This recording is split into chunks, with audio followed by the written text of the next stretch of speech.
Olá, professora Toninha, nossa aulinha de auditoria. Nós falamos na semana passada sobre algumas normas, hoje nós estaremos continuando falando das normas. Se vocês tiverem alguma dúvida, mandem um e-mail para mim e vamos trocando aí esse tempo que a gente tiver sem o presencial, vamos conversando, tá bom?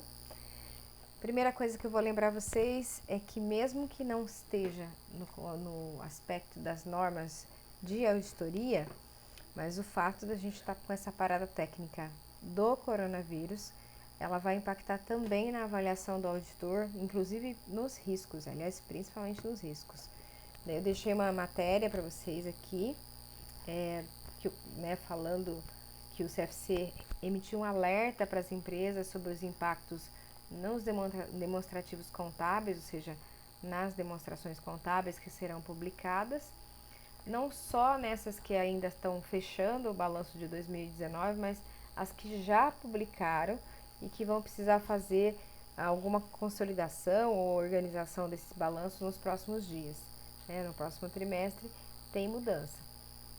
Outra recomendação é que as empresas façam a divulgação de fato relevante, que é aquele comunicado aos investidores pedindo falando das projeções e estimativas dos efeitos dessa doença.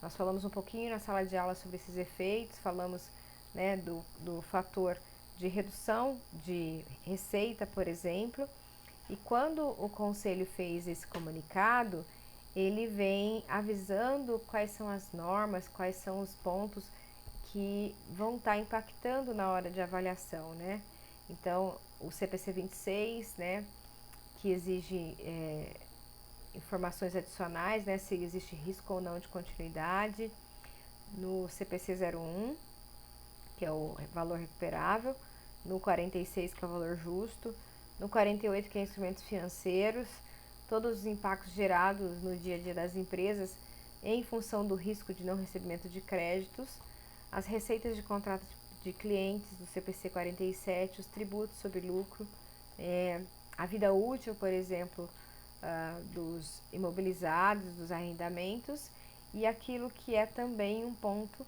que é a estimativa de provisões. Um ponto e uma norma que sempre vai ser muito relevante é a história do evento subsequente. Então, qual é o impacto? Tem ajuste ou não tem ajuste? Tudo depende da data do acontecimento do fato gerador da incerteza. Então, por exemplo, se o cliente faliu depois de janeiro, em função de algum problema de coronavírus, por exemplo, o cliente vai ter que fazer ajuste, porque embora o fato tenha acontecido posterior ao fechamento, mas ele não tem a visão imediata, ele não vai receber mais aquele dinheiro previsto. Bom, dito isso, por quê?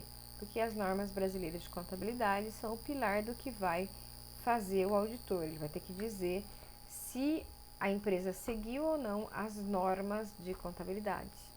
Então, quando ele quando ele faz o seu relatório e emite a sua opinião, na verdade ele está fazendo exatamente isso, ele está fazendo cumprir as normas e verificando se elas foram cumpridas, ou seja, impacto total na vida do auditor. E nesse caso aqui, é bom lembrar que a gente já passou pela concordância dos trabalhos de auditoria. Nós falamos também dos objetivos, que um deles é dar segurança razoável, de que não tem distorção relevante e que nos aspectos relevantes aquelas demonstrações estão em conformidade com a estrutura do relatório financeiro aplicável. Daí a gente volta lá naquelas instruções do CFC, porque lá a gente tem que fazer a conformidade de acordo com o acontecimento do momento, inclusive aquela ação relacionada à continuidade. Quando a gente pensa nesse auditor que está fazendo isso, nós temos que lembrar que um dos objetivos do auditor, na hora que ele vai fazer a sua auditoria, é colher evidências suficientes e apropriadas de que não tem distorção relevante. E aqui a distorção relevante é aquela informação que a gente viu do corona sendo um ponto que leve o investidor ao erro, porque pode não ter sido considerado algumas estimativas. Lembrando que tem diferença entre erro e fraude. Então, fraude intencional. Quando a gente fala também desse momento dos objetivos da auditoria, um dos pilares que tem nos objetivos é planejar a auditoria. Então, nós vamos falar disso agora dentro das normas de execução. Então, a auditoria é feita por etapas, né? Então, o auditor ele avalia o controle interno, ele efetua a revisão analítica, né, dos procedimentos, ele executa os procedimentos, avalia as evidências que ele colheu com base nesses procedimentos e só então ele emite uma opinião. Essas etapas, elas precisam ser planejadas, né? E o ponto principal da norma 300, NBC-TA 300, é que o auditor faça esse planejamento de forma eficaz, que ele faça com que a realização da auditoria traga resultados, né? E dentro desse contexto, nós temos uma norma que tem aí, deixei inclusive para leitura após a aula para vocês, que diz que o planejamento não é uma fase isolada, mas é um procedimento contínuo e interativo, que muitas vezes começa logo após ou em conexão com a auditoria anterior, continuando até a conclusão do trabalho atual. Então, o planejamento adequado é benéfico para a auditoria das demonstrações contábeis de várias maneiras. O ponto principal desta norma é saber a diferença entre estratégia global e plano de auditoria. Porque a estratégia global, como o próprio nome diz, né, ele é mais amplo, né? E o planejamento da auditoria, ela tem a função de auxiliar o auditor em relação a dar atenção a áreas importantes da auditoria. Então, ele tem o conhecimento técnico para saber que aquele ponto específico pode ser um ponto que tem um erro ou uma fraude, que precisa ser testado com mais veemência, né? Que precisa ser testado com um procedimento diferente, para dar tempo de resolver os problemas potenciais que possam acontecer. Um ponto importante nisso é que na hora que eu estou selecionando a minha equipe, elas têm que ter níveis apropriados de competências e capacidades. Então, para que elas consigam enxergar os riscos que estão definidos nessa estratégia. Uma coisa que a gente tem também é que a coordenação do trabalho possa, né, em algumas situações, ser realizado por outros auditores especialistas. A gente está acostumado a ver os trainees andando pelas empresas, mas a coordenação do trabalho precisa de alguém com maior especialidade.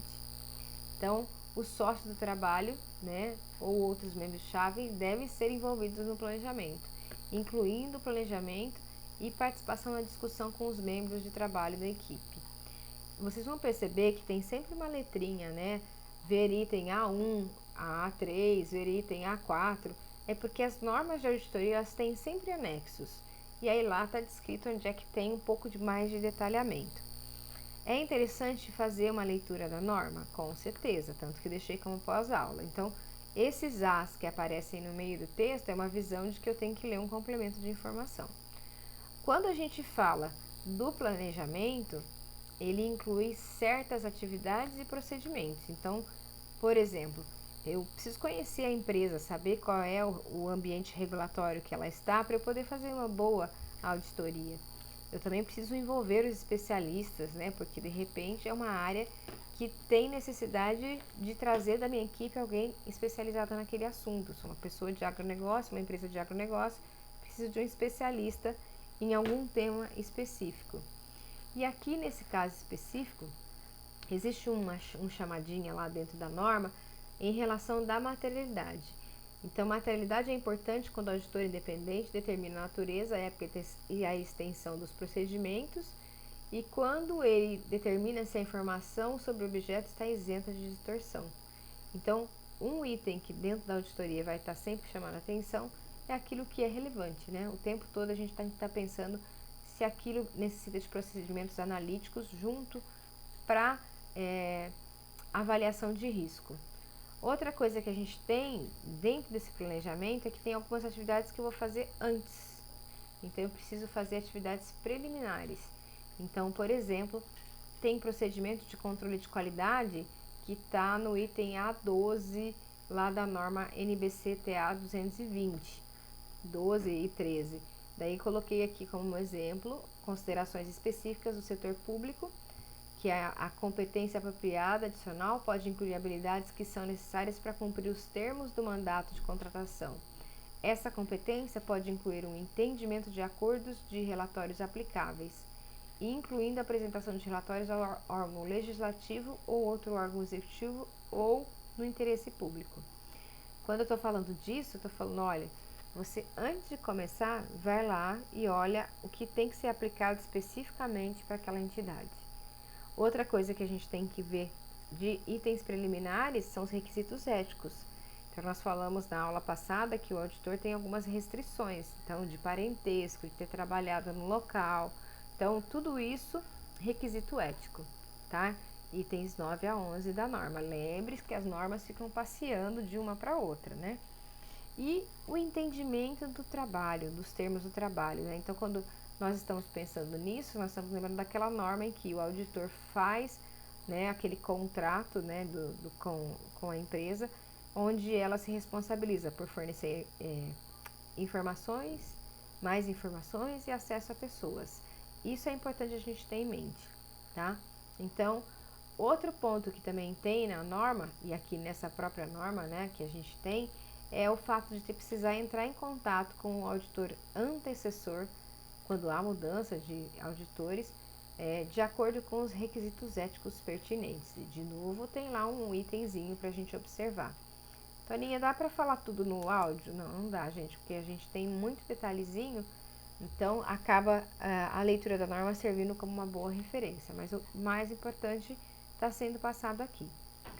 O que a gente falou sobre estratégia global, que é aquele ambiente maior, né, que é o que molda tudo para depois se transformar num plano de auditoria, é, entre outras coisas, a característica do trabalho, por exemplo, que ele precisa identificar o alcance, né, os objetivos do relatório, né, para poder planejar a época em que a auditoria e os requisitos vão precisar ser feitos, os fatores significativos para que a gente precisa determinar para montar essa equipe de trabalho, para que ela tenha tempo suficiente para cumprir com as informações, e os resultados preliminares, além dos recursos necessários para realizar o trabalho. Outra coisa que tem é a visão de que quando eu estou falando do plano de auditoria, ele é mais detalhado do que a estratégia global. Então, por quê? Ele inclui a natureza, a época e a extensão dos procedimentos. Então, eu já falei procedimentos 2 vezes, né? Daqui a pouquinho eu vou falar um pouquinho sobre procedimento. Daqui a pouquinho eu falei de novo, né? Isso.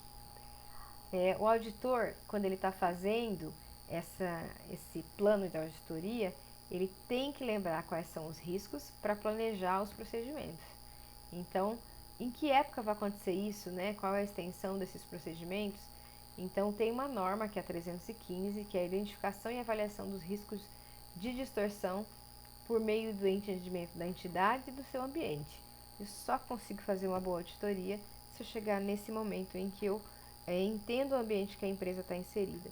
Também se eu preciso fazer procedimentos adicionais e outros procedimentos para que a auditoria ocorra conforme o que a gente quer, que ela tenha uma forma eficaz de realização. Posso documentar? Sim, tenho que documentar. A documentação é a base, né? Para quem tem uma visão mais antiga de auditoria, documentação é o nome que se dava aos papéis de trabalho, mas hoje a norma já fala direto de documentação. Então, na estratégia global, essa documentação é o registro das decisões chaves, né? Por exemplo, um memorando que tenha as decisões relativas ao alcance global, à época e à condução da auditoria. No plano, é o registro dos procedimentos, né? Da avaliação de risco, dos procedimentos adicionais, e também serve para registrar o planejamento que vai poder ser revisado e aprovado antes da sua aplicação. Quando a gente fala disso, nós temos também um item bem interessante lá, no itens 7, 8 e A8 a 11, que falam das considerações de definição da estratégia global. Esse anexo, que é lá o exemplo, que ele traz vários itens mostrando como utilizar essa norma, ele oferece exemplos de temas né, que o auditor precisa considerar quando ele está montando a estratégia global. Esses temas normalmente também podem influenciar no plano de auditoria e eles cobrem um amplo leque de temas que podem ser usados, aparecer na rotina do auditor.